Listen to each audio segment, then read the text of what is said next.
This video is brought to you by Hit Point Press and their Big Bad Booklet series. Hello and welcome back to The Gallant Goblin. Today's WizKids mini review is pretty cute and a little different. This is Spell Effects, Wild Shapes and Polymorph, Set 1. Many thanks to WizKids for sending it to us to review.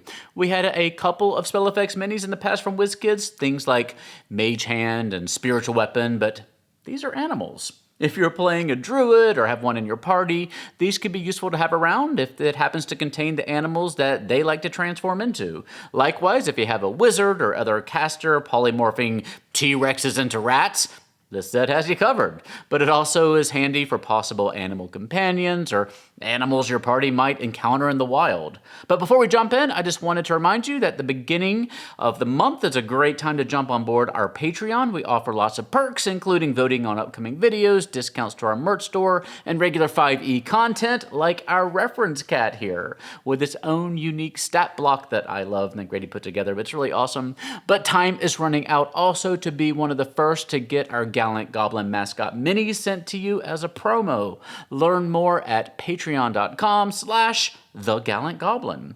For now, let's open this little set up and take a closer look. First, we have the giant boar. So, there's a lot we can talk about with most of these animals. They each have their own stat block. The giant boar has a CR2 stat block in the basic rules, and they can each be summoned or created in a number of ways.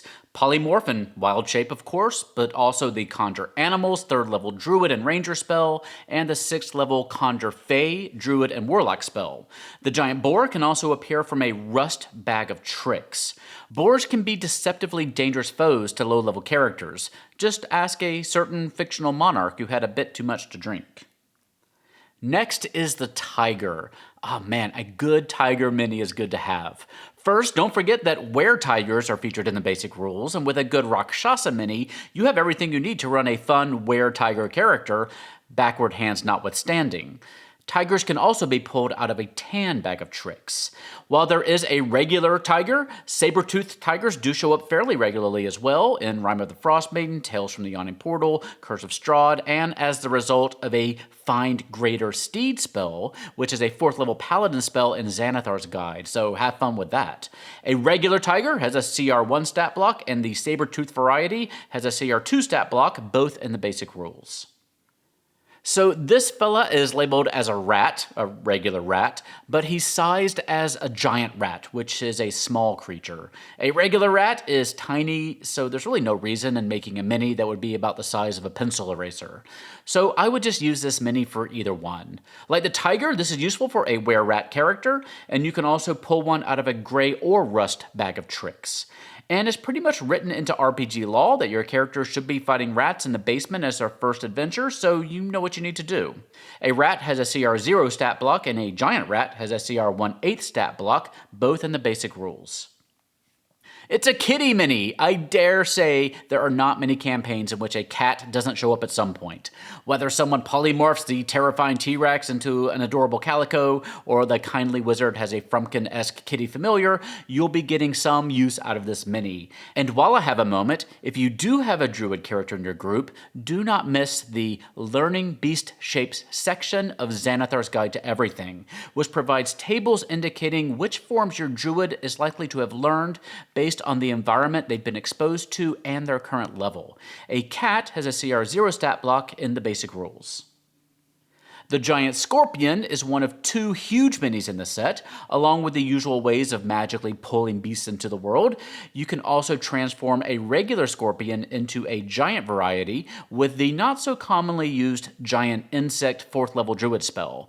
Another fun thing to remember, if your players defeat an actual giant scorpion out in the wild, they can craft a suit of scorpion armor out of it. Just read the text of the item really carefully to decide if it's right for your game, hint hint.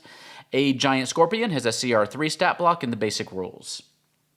There's not a lot of underwater story content in D&D, probably because it's just too tough to handle your regular combat complexity, plus everyone being in 3 dimensions, plus the added complexity of being underwater, using weapons, and holding your breath. But when you do go underwater, you may encounter creatures, or your druid may want to be in the form more suited to the environment. So here is our giant octopus, who does show up in adventures like Ghosts of Saltmarsh and Princes of the Apocalypse. You can find their CR1 stat block in the basic rules. The giant toad is another inexplicably ubiquitous beast in 5e. One appears in Dungeon of the Mad Mage, The Explorer's Guide to Wildmount, and there are some giant ice toads in Rise of Tiamat, among other adventures.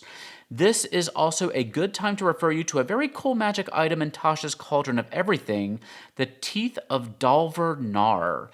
It's a pack of random teeth that you can pull from. Then you can either implant them in the ground to summon a creature like the giant toad here, or implant them in your own mouth to give you certain abilities. It's one of the craziest magic items I've seen in an official D&D book. Go check it out. The giant toad's CR1 stat block is in the basic rules. The other huge size mini in the set is the giant shark, another popular creature in D&D. You can find them in Lokatha Rising, Storm King's Thunder, and there's a named giant shark in Waterdeep Dragon Heist. Unsurprisingly, it's also the highest CR monster in this bunch, with a CR5 stat block in the basic rules.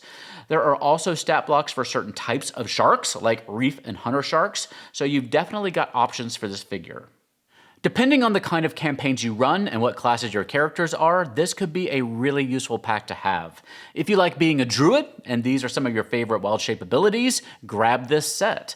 As a GM, one of the bags of minis I always have next to me at the table are basic animals like these. They just show up so often. Marketing them in the spell effects line is interesting, and I probably wouldn't have thought of that, but honestly, when they do show up, it's generally because of magic. Let me know what you think of the pack in the comment section down below, and what other animals would you like to see? We'll have our review of Set 2 here very soon. Spell Effects, Wild Shapes, and Polymorph Set 1 is scheduled for April 21st, 2021 for an MSRP of $44.99. I'm curious to hear what you think about it. Many thanks to our sponsor for this video, Hit Point Press, and their Big Bad Booklet series, a monthly zine about boss monsters for 5th edition. If you haven't checked these out yet, use that link in the video description down below, or go to bigbads.com and see all the options they have to sign up. Getting new adventures each month is fantastic. You can run it as is, or harvest ideas, monsters, and stories from it to incorporate into your own adventures. This month, come meet Captain Fulmini, a vampire who can harness the power of the high seas with an unquenchable thirst for revenge. Beware the ship with the blood-stained sails, landlubbers. It may be the last thing you ever see. Will you walk the plank, or can you knock Captain Fulmini's plans off course? Subscribe today at bigbads.com. And thank you for watching today. So many exciting things happening here at the Gallant Goblin lately, including expanding our Goblin family with some new players who I'm excited to introduce you to. For all the latest breaking news, check out our Patreon at patreon.com/thegallantgoblin. You can also find us on Reddit, Discord, Twitter, Facebook, and Instagram. If you haven't checked out our free 5e supplements, be sure to check those out as well on our social media platforms. And let me know if you have any questions, comments, or concerns. For now, stay safe, have fun, love each other, and I'll see you next time at the Gallant Goblin.